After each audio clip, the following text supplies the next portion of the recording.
हर हर महादेव महाराज। आप सभी लोग जानते हो कि कार्तिक मास प्रारंभ हो गया है और ये जो 14 अक्टूबर 2025 यानी कि मंगलवार का दिन पड़ रहा है, इस दिन इस पवित्र कार्तिक मास की कृष्ण पक्ष की अष्टमी तिथि पड़ रही है और विशेष मंगलवार का दिन भी है।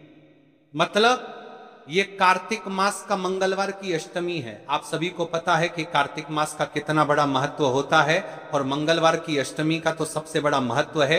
इस दिन किया जाने वाला ये एकमात्र उपाय आपके भाग्य को बदल सकता है। मात्र 3 तुलसी पत्ते, 1 आटे का हल्दी दीपक वाला उपाय। विशेषकर मेरी माता बहनों से निवेदन है कि मंगलवार की अष्टमी पड़ रही है 14 अक्टूबर, इस कार्तिक माह के मंगलवार की अष्टमी। शिव महापुराण की कथा से हमने आपको कई बार बताया है कि अगर कभी मौका जाए और कार्तिक माह के मंगलवार की अष्टमी तिथि पड़ जाए तो इस दिन किया जाने वाला छोटा उपाय आपके जीवन की रेखा को बदल सकता है। आपके जीवन में दुख कष्ट चल रहे हैं, धन संपदा में कमी है, लक्ष्मी घर में आती तो है लेकिन टिक नहीं पाती है, तनाव है, घर में लड़ाई झगड़े होते हैं, तो इस दिन आपको इस मात्र 3 तुलसी पत्ते, 1 आटे का हल्दी दीपक वाला उपाय को अवश्य करना चाहिए। आप सभी को पता है कि कार्तिक माह में दीपक प्रज्वलित करना यानी भाग्य को चमकने वाली बात। जिस प्रकार हम दीपावली धनतेरस पर आटे के दीपक प्रज्वलित करते हैं, उसी प्रकार से 14 अक्टूबर मंगलवार की अष्टमी वाले दिन इस उपाय को करना है। तो महाराज, आज की यह शिव महापुराण की कथा से इस पवित्र कार्तिक माह की मंगलवार की अष्टमी के दिन किया जाने वाला यह एक उपाय आपके घर में माता लक्ष्मी का स्थायी बात करेगा, धन धान्य में वृद्धि होगी और घर में सुख और शांति होगी। तो 14 अक्टूबर यानी कि मंगलवार वाले दिन मेरी माता बहनों से निवेदन है कि यदि आप इस कथा को, इस वीडियो को आप जहां पर भी देख रहे हो, फेसबुक यूट्यूब पर इसे अंतिम तक देखें, क्योंकि यह सीहोर वाला महाराज अपनी बहनों से निवेदन कर रहा है कि कार्तिक माह की अष्टमी 14 अक्टूबर मंगलवार वाले दिन आपको इस उपाय को अवश्य करना है। देखिए, यदि आपके जीवन में बहुत समस्या चल रही है और आपको पता भी नहीं चलता है, शायद आपके घर में लक्ष्मी दोष हो, इसलिए आपको इस अष्टमी तिथि वाले दिन इस उपाय को अवश्य करना है। मात्र 3 तुलसी पत्ते, 1 आटे का हल्दी दीपक वाला उपाय करना है। स्वयं माता लक्ष्मी आपके घर में सदैव के लिए विराजमान हो जाएगी, सारे पाप नष्ट होंगे। केवल कार्तिक माह की मंगलवार की अष्टमी तिथि वाले दिन ये छोटे से उपाय को कर लेना। देखिए, यदि पूरा साल निकल गया हो लेकिन आपने इस मात्र 3 तुलसी पत्ते, 1 आटे का हल्दी दीपक वाला उपाय को नहीं किया और जीवन में अभी भी बहुत समस्या है, तो 14 अक्टूबर मंगलवार अष्टमी तिथि वाले दिन आपको इस उपाय को अवश्य करना है। कई सारे लोगों को तो पता भी नहीं होता है कि उनके जीवन में जो समस्या आ रही है वह किस कारण आ रही है, मतलब इसका मुख्य कारण भी नहीं पता है और हमेशा परेशान होते रहते हैं। और आप सभी को पता है कि कार्तिक माह का सबसे बड़ा यदि कोई सा उपाय है तो वो मात्र 3 तुलसी पत्ते, 1 आटे का हल्दी दीपक वाला उपाय। तो महाराज, इस कार्तिक माह के इस कृष्ण पक्ष की अष्टमी तिथि का सबसे बड़ा महत्व होता है। और आपको देखिए महाराज, हमारे हिंदू धर्म में कार्तिक मास को सबसे पवित्र मास कहा जाता है। कार्तिक माह में दीपों का सबसे बड़ा महत्व माना जाता है। कहा जाता है जिस प्रकार हर घर की महिला अपने घर कार्तिक माह में दीपों का प्रज्वलित करती है, उसी प्रकार से उनके जीवन में चल रही समस्या भी समाप्त होती है। तो ये जो 14 अक्टूबर मंगलवार का दिन पड़ रहा है, इस दिन हमें इस विशेष उपाय को भी करना है और साथ में दीपक भी प्रज्वलित करना है। कार्तिक माह मंगलवार की अष्टमी तिथि, इस शिव महापुराण की कथा में हम आपके संपूर्ण बातें बताने वाले हैं। आपको मंगलवार इस अष्टमी तिथि वाले दिन इस छोटे से उपाय को कर लेते हैं शिव मंदिर में अपने घर या फिर अपने घर माता तुलसी कुंड में। तो जो मनोकामना बड़े बड़े पूजा पाठ, बड़े बड़े उपाय से पूर्ण नहीं होती, वह केवल इस तरह कार्तिक माह की अष्टमी तिथि मंगलवार वाले दिन इस छोटे से उपाय को करने से पूर्ण हो जाती है। और ऐसे मौके बार बार नहीं मिलते। मेरी कई सारी माताएं बहनें पूजा पाठ करती हैं, रोज शिव मंदिर जाती है, शंकर को जल समर्पित करती है, फिर भी उनके जीवन से समस्या समाप्त नहीं होती है। तो उनसे विशेष कर निवेदन है, कार्तिक माह मंगलवार की अष्टमी आपके घर का कोई भी एक व्यक्ति इस दिन इस मात्र 3 तुलसी पत्ते, एक आटे का हल्दी दीपक वाला उपाय को करेगा तो जो भी पूरे घर परिवार में समस्या चल रही है वह सारी समाप्त होती है। भक्तों, शिव महापुराण की कथा में बताया गया है कि कार्तिक माह अष्टमी तिथि का सबसे बड़ा विशेष महत्व होता है। जैसे कि 14 अक्टूबर मंगलवार इस उपाय को यदि हम करते हैं तो उसका फल तो हमें मिलता ही है, लेकिन कार्तिक माह की अष्टमी तिथि और विशेष मंगलवार वाले दिन करें तो उसका फल 100 गुना बढ़ जाता है।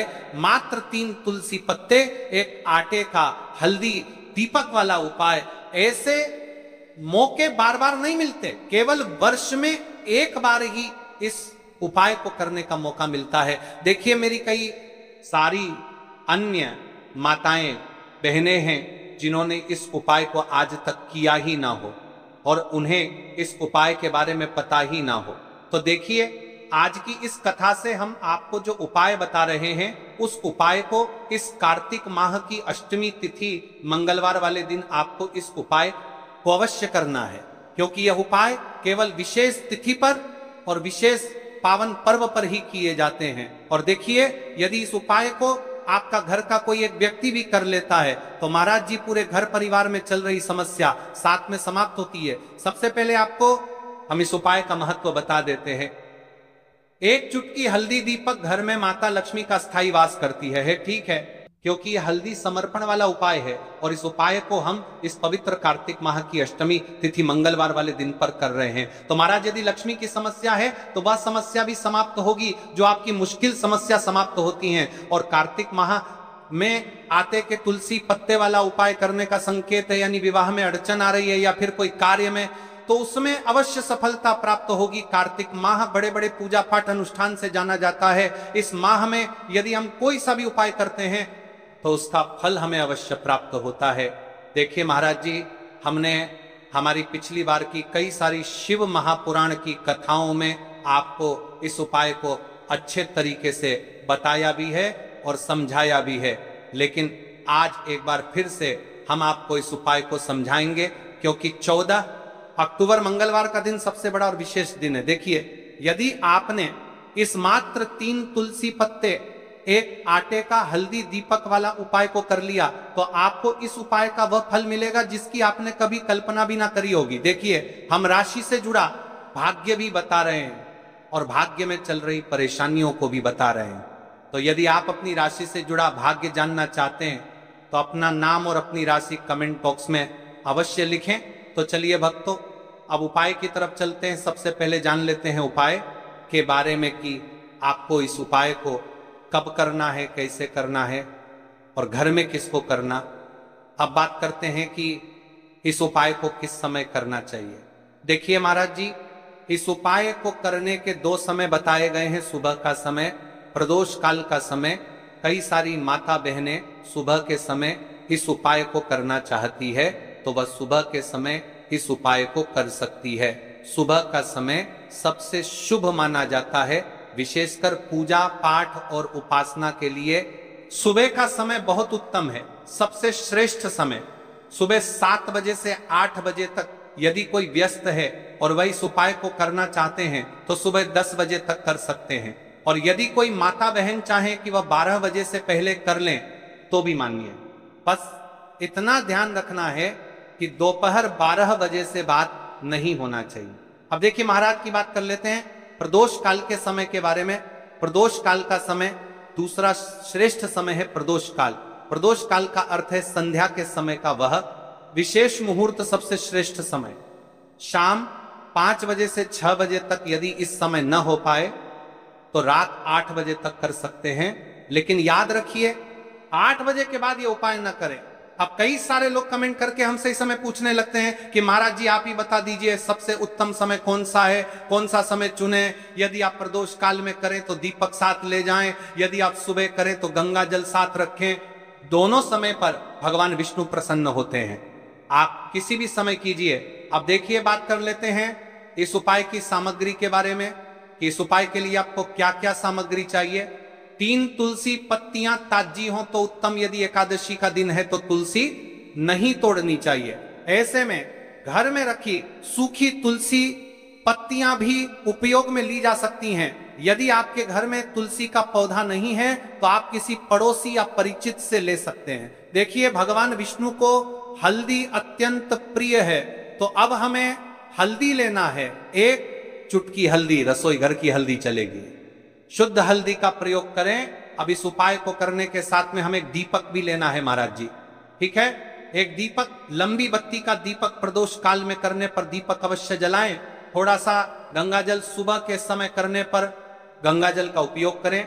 भगवान विष्णु की प्रतिमा या चित्र, भगवान विष्णु, श्री राम या श्री कृष्ण की प्रतिमा रखें। अब हम इस उपाय की पूरी विधि विस्तार से समझते हैं। शुद्धि और प्रारंभिक प्रार्थना, सबसे पहले आप स्नान कर लें या कम से कम हाथ मुंह धो लें, स्वच्छ वस्त्र पहने और पूजा स्थान को साफ करें। एम भगवान विष्णु की प्रतिमा के सामने आसन बिछाएं, तुलसी से प्रार्थना करके 3 पत्तियां लेना। हे माता तुलसी, मेरे जीवन में अनेक कष्ट हैं, मैं आपसे विनम्रता पूर्वक 3 पत्तियां ले रही हूं, कृपया मेरी मनोकामनाएं पूर्ण हो। अब 3 तुलसी पत्तियां तोड़ लें, हल्दी लगाना। अब उन 3 पत्तियों में से 2 पत्तियों पर हल्दी की छोटी छोटी बिंदी लगाएंगे। है बिंदी शुभता का प्रतीक है। ऐसा करने से पत्तियां और भी पवित्र हो जाती हैं। दीपक या गंगा जल का प्रयोग, यदि आप प्रदोष काल में हैं, दीपक जलाएं। यदि आप सुबह कर रहे हैं, गंगा जल का स्पर्श करें। 2 तुलसी पत्तियां अर्पण करना। आप जिन 2 पत्तियों पर हल्दी लगी है उन्हें भगवान विष्णु की प्रतिमा के सामने अर्पित करें और कहें, हे श्री हरि, मैं आपको ये तुलसी पत्तियां अर्पित करती हूं, कृपया मेरी मनोकामनाएं पूर्ण करें, मेरे कष्ट दूर करें, मेरे परिवार में सुख शांति लाएं। नमो नारायणाय। अब अपनी समस्या या मनोकामना स्पष्ट रूप से बोलें। जैसे, मेरे घर में कलह है, कृपा कर इसे दूर करें। मेरे बच्चों को शिक्षा में सफलता मिले। मेरे घर में धन की कमी दूर हो। तीसरी तुलसी पत्ती का प्रयोग। अब बची हुई तीसरी पत्ती को आप घर के किसी शुभ स्थान पर रख दें, जैसे घर का मंदिर, धन स्थान, तिजोरी, अलमारी या घर का पवित्र स्थान। यह पत्ती आपके घर में समृद्धि और शुभता का प्रतीक बनेगी। अंत में भगवान विष्णु से प्रार्थना करें, हे विष्णु भगवान, आपने यह छोटी सी भक्ति स्वीकार की, कृपा कर मेरे जीवन में शांति और सुख प्रदान करें। फिर तुलसी माता को धन्यवाद दें। तो जाप उपाय करते समय आप सरल मंत्र जप सकते हैं। AUM नमो नारायणाय 11 बार या AUM श्री विष्णवे नमः 21 बार उपाय करने के बाद का फल अब देखिए महाराज जी। महाराज, इस उपाय का फल क्या होता है? घर में शांति बनी रहती है, धन की वृद्धि और आर्थिक स्थिरता आती है, मनोकामनाएं धीरे धीरे पूर्ण होती हैं, परिवार में प्रेम और सौहार्द बढ़ता है, रोग और बाधाएं दूर होती हैं। तो भाइयों और माताओं, यह था 3 तुलसी पत्तियों और हल्दी का उपाय। यह उपाय छोटा है, सरल है, लेकिन इसमें अपार शक्ति छुपी हुई है। श्रद्धा और विश्वास से इसे करें, विष्णु और तुलसी माता अवश्य प्रसन्न होंगे। 5 आटे के दीपक के बारे में, 5 आटे के शुद्ध दीपक, 5 आटे के दीपक। ये दीपक साधारण गेहूं के आटे से बनाए जाएंगे।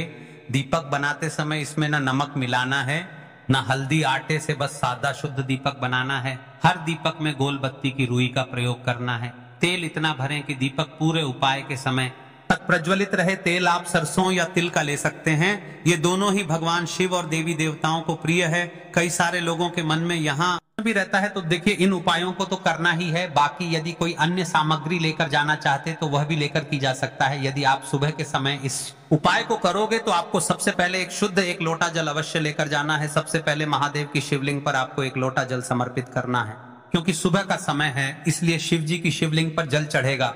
उसके पश्चात हमें इस उपाय को करना है। अब जैसे कि कोई अन्य सामग्री लेकर के जाना चाहते, पुष्प, चंदन या धूप अगर आप साथ ले जाना चाहें तो और भी उत्तम, पर याद रहे यह सिर्फ अन्य सामग्री है। मुख्य सामग्री सिर्फ 7 चावल, 5 आटे के दीपक। तो अब देखिए महाराज जी, हम सबसे पहले बात कर लेते हैं 5 आटे के दीपक बनाने की विधि, यानी कि आपको क्या क्या सामग्री मिलनी है और क्या नहीं मिलनी है। कई सारे लोग गलत तरीके से भी बनाते हैं। तो देखिए, अब सबसे पहले गेहूं के आटे को एक साफ बर्तन में लीजिए, इसमें पानी डालकर हल्का सा गूंथ लीजिए। ध्यान, बहुत सख्त भी ना हो और बहुत ढीला भी ना हो। अब इससे 5 छोटे दीपक बनाए। दीपक बनाने का भाव होना चाहिए, हे प्रभु, ये दीपक मेरे जीवन के अंधकार को मिटाने के लिए हैं। हर दीपक के बीच में जगह बनाइए ताकि उसमें रुई की बत्ती रखी जा सके। अब रुई से 5 गोल बत्तियां बनाइए। दीपकों में बत्तियां रखकर उन्हें तेल से भर दीजिए। तेल इतना होना चाहिए कि जब तक आप पूरा उपाय कर लें दीपक जलते रहे। ध्यान रहे दीपक टूटे नहीं और बराबर आकार के हों। इन दीपकों थाली या पत्तल में रखकर पूजा सामग्री के साथ मंदिर ले जाइए। विशेष ध्यान दें, आटे के दीपक बनाते समय हल्दी या नमक का प्रयोग बिल्कुल न करें। दीपक बनाते समय मन में शिव जी का नाम लें, ओम नमः शिवाय का जप करते रहें। ये दीपक ही इस उपाय की आत्मा है, क्योंकि इन्हीं से आपकी मनोकामनाएं पूर्ण होंगी।